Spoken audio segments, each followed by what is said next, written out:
કૃષ્ણએ બહુ સુંદર મેસેજ આપ્યો છે कि तेरे सोने से पहले तू सबको माफ कर दिया कर, तेरे जागने से पहले मैं तुझे माफ कर दिया करूंगा.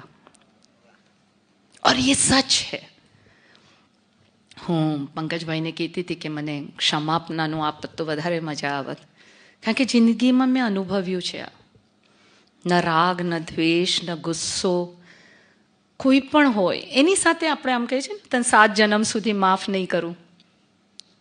હું ડૂબ્યો તો ડૂબ્યો, તુમકો ભી લે ડૂબેંગે સનમ. આમાં તમે કોસ્મિકમાં એક એનર્જી નાખી દીધી છે.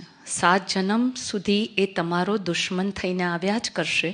તમે સાપ અને એ વીછી લેતા રહેજો, ઝઘડતા રહેજો, લડતા રહેજો.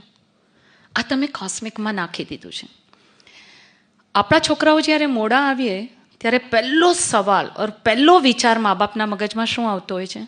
ક્યાંક એક્સિડન્ટ તો નહીં થયો હોય, ક્યાંક ખોટું તો નહીં થયું હોય.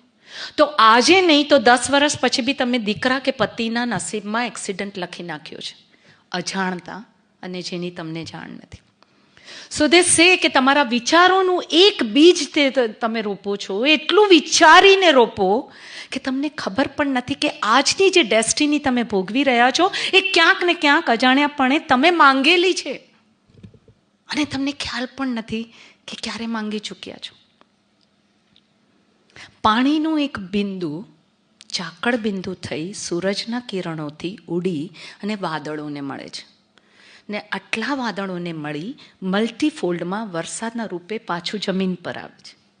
પાછું જમીનથી સૂર્યના કિરણોથી બાષ્પીભવન થઈને વાદળોને મળશે. વિચારનું એક બુંદ પણ આજે જે તમે રોપી દીધું કોસ્મિક એનર્જીમાં, કાલે મેનિફેસ્ટ થઈને પૃથ્વી પર સત્ય થઈને તમારી સામે આવશે, અને તમે રોકી નહીં શકો.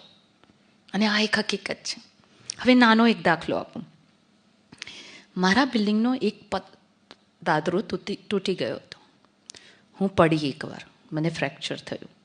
જ્યારે નીચે ઉતરતી હતી ત્યારે મને પહેલાં જ વિચાર આવતો હતો, ઓલો દાદરો તૂટેલો છે, મને પાડે છે. આવી રીતે હું 3 વાર પડી. પછી શ્રી રવિશંકર સાથે બહુ નજીક હતી, એટલે રાતના અમે સત્સંગ કરવા બેસતા હતા બેંગ્લોર. મેં गुरुजी કીધું, गुरुजी आजकल तो मेरे को बहुत इंट्यूशन होने लगा इतना मेडिटेशन के बाद.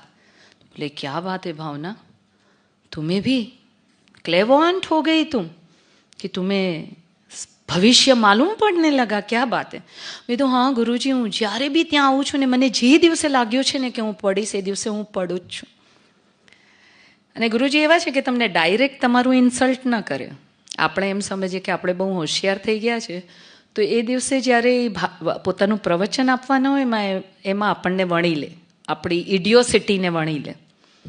એ દિવસે જે પ્રવચન આપ્યું એમણે એમ કીધું કે આપણને એક આદત હોય છે કે એક વિચાર આપણે ઉદ્ભવિત કરીએ અને પછી એટલી વાર એને વાગોળીએ અને પછી એને સત્ય કરીએ અને પછી પાછા આપણે હોશિયાર એટલા કે વેલિડેટ પણ કરીએ.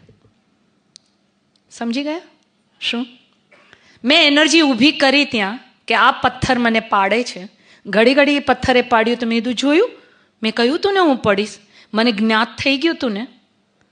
એ જ્ઞાન નહોતું, મેં જ એ એનર્જી ઊભી કરી, હું જ પડી, અને પછી મેં વેલિડેટ કર્યું કે જો હું કેટલી હોશિયાર છું, મને તો ભાસ થઈ જાય છે. સો ગુરુજી સર કે તમે એક સોચનું બીજ જ્યારે બોવો છો ત્યારે એક કાર્યશક્તિ પેદા કરો છો. એક કાર્યશક્તિનું બીજ બોવો છો ત્યારે એક આદત બને છે. એક આદતનું બીજ બોવો છો ત્યારે એક કેરેક્ટર ઘડાય છે, અને એક કેરેક્ટરનું બીજ બોવો છો ત્યારે પૂરીની પૂરી ડેસ્ટિની તમે લણો છો. If you sow a seed of a thought, you reap an action. If you sow a seed of an action, you reap a habit. If you sow a seed of a habit, you reap a character. And if you sow a seed of a character, you reap the whole damn destiny. અને આપણી પાસે સમય જ નથી એ જાણવા માટે કે વિચારી શું રહ્યા છે.